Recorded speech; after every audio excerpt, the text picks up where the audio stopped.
Not too long ago, I got myself a PS5 due to some fantastic deals that were going on, and I was happy that all of my PS4 games were compatible, so I would have things to play. As soon as I got my PS5, I went to the local game store and got a brand new PS5 game, and what do you think I got?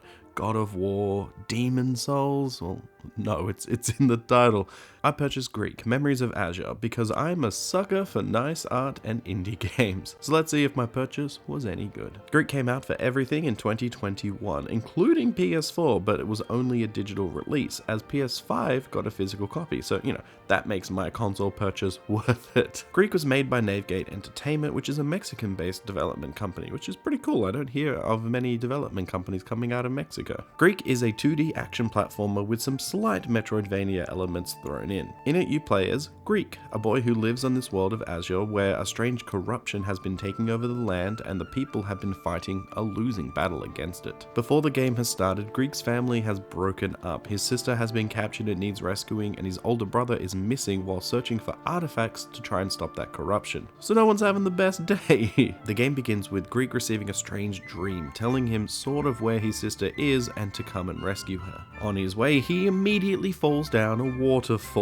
Not the best start to a quest, if I say so myself. After being nursed back to health, he sets out to find his sister and to help out the town with their fleeing efforts by gathering them supplies. With all of that said, it's time to see if Greak can save the day, or will he fall down another mountain? The gameplay here is quite basic. Greak can run, double jump, dash, and slash his sword. He can swim, though he can't hold his breath for very long, and that's mostly it. When I was playing this, it took a little bit of getting used to the fact that he has a short sword, and so his range is quite shallow, so I would get hit fairly often when trying to be offensive, but I got used to it. The start of the game is a little open where you can explore outside the town, but this is actually a linear game that just feels open. Most tasks have to be done in the right order to continue, which is a shame. I would have liked a little bit more open world design here. But the world that we're exploring is just fantastic. Each area has a great look and feel to it, and in case you haven't noticed, the entire art style is just gorgeous. This is all hand-drawn art, from the backgrounds, the characters, their animations, and even the little cutscenes that we get. This art style literally drew me into this game, and it gets a 10 out of 10 in the visual department. Anyway, as the goal is to find your siblings, when you manage to get your sister, a new element to the gameplay opens up. You can control each person at the same time or individually. Your party's actions is governed by what you are doing, so you can set them to mimic and stay with you, or you can tell them to stay put. You can also call to them in order to walk towards you. This dynamic offers many different ways to put puzzles in place where you have to manipulate objects or use particular characters for their strengths. I didn't mention this before, but due to Greak being small, he can crawl through tunnels that his sister can't fit in. But she has her own strengths, as she can hold her breath longer, allowing for more underwater travel. In fact, the titular double jump that you have is for Greak only, because his sister has a hover that doesn't go as high as the double jump, but it does go further. Sort of like a Princess Peach thing. And that's not talking about the third sibling that has their own moves, strengths, and weaknesses, and I love how distinct each character feels and how they act similar, but they are clearly different. The follow and mimic mechanics, though, are a little crummy at times.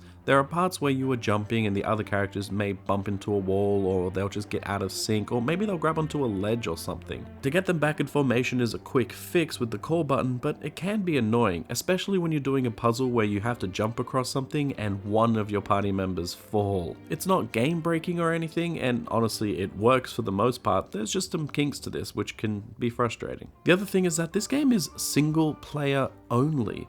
I thought that was really weird. You have 3 characters, each with their own playstyles, and yet you have no couch co-op or anything. I thought it was going to be in the same vein as Trine, but that's not the case here. Continuing with some negatives. The game is also very short. I beat the entire thing 100% in about 4 hours, without a guide, mind you, and then I got the platinum in another 2 hours because you have to do a speedrun trophy. So all up, completing the game took about 6 to 7 hours, so just be mindful of that going in. Lastly, the enemies are not too exciting, and there's not a lot of variety here. There's only a handful of them, so by the time you've played an hour or two, you've seen everything that this game has to offer, which sucked. But let's finish off with some positives, like the bosses. Oh man, every single one of these bosses was an absolute delight to fight in both complexity, challenge, and mechanics. From the first boss shooting homing projectiles all the way to the last one with its many AoE attacks, most of these would kill me a few times before I learned their patterns and opportunities to attack them.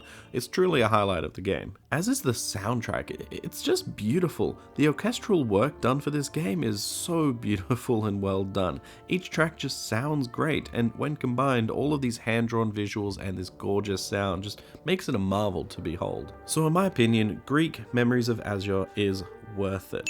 Being a gorgeous and fun indie game. The visuals and music bring the world of Azur to life, and the characters make it feel like a real place. My gripes with the game are not that major, honestly. Some of the group controls being a little bit finicky, and the lack of co-op are my major complaints. Personally, I don't mind the game being 4 to 5 hours long. It's a tight package, and you can normally find it for cheap as well, so it's not like you're wasting a lot of money, like a $60 purchase. I guess the only thing I can say is that I want more. I would love to see a sequel to this. It can easily be done story-wise as well, because there's a lot of mysteries and unanswered questions left within the world that can easily be explored. I really hope we get to see a Greak 2 one day. So guys, tell me what you thought about Greak. Did you like it? Did you hate it? Did you buy a PS5 just to play this game? Because I did. I think it was worth a PS5 purchase. That's just silly. But seriously, tell me what your favorite boss was. Mine was the one that you fight after getting the third sibling. I can't remember his name, but I figured out the strategy of splitting up my party and having one person attack from behind when he was focused on the front, and I felt super duper smart for doing that, but that's probably the way you're supposed to do it, so I don't know. But it was a lot of fun, and it was my favorite fight of the game. Also, guys, don't forget to like and subscribe, and I'll see you all next time. Bye!